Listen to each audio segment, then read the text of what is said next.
in Thailand, we came as a unified country in 13th century. The first dynasty was Sukhothai.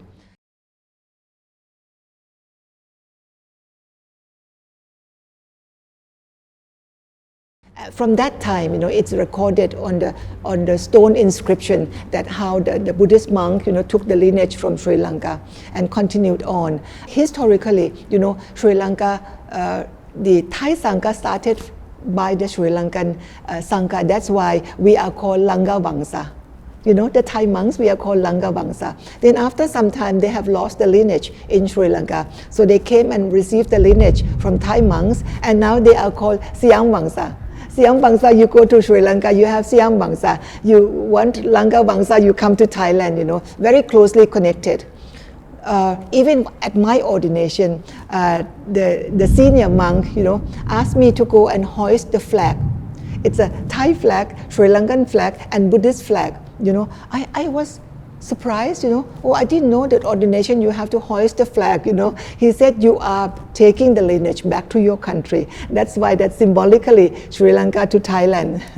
And in King Rama IV, at that time, half-brother of King Rama III, who later on became Rama IV, he was ordained, but he was not very happy with the condition of the monks in Thailand at that time. So he was looking for monks who were more strict, and he found the lineage from Mon.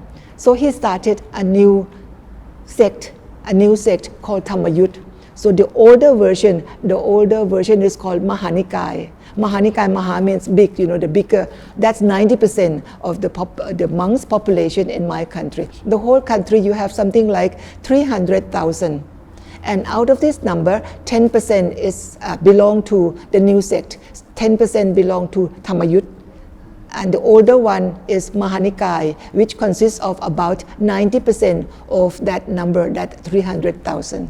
So in Thailand, we have two sects, in Theravada, both of them Theravada. We have Maha Nikaya, the older one, and the new one is Dhammayut.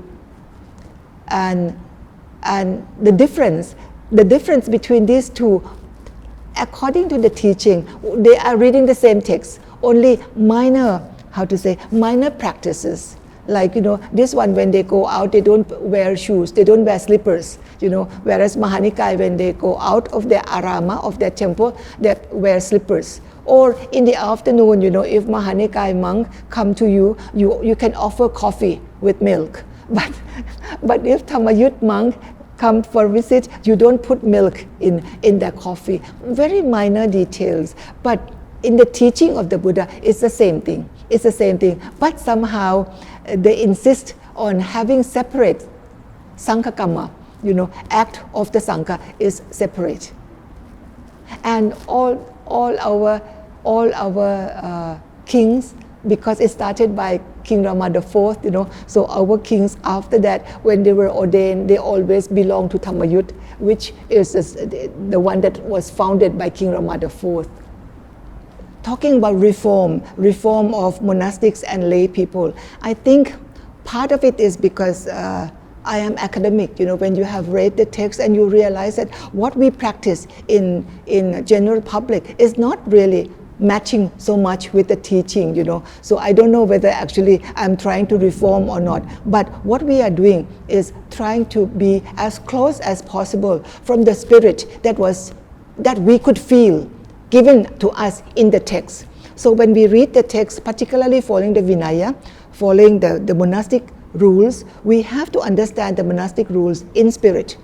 Don't just take it by words, because by words we cannot do.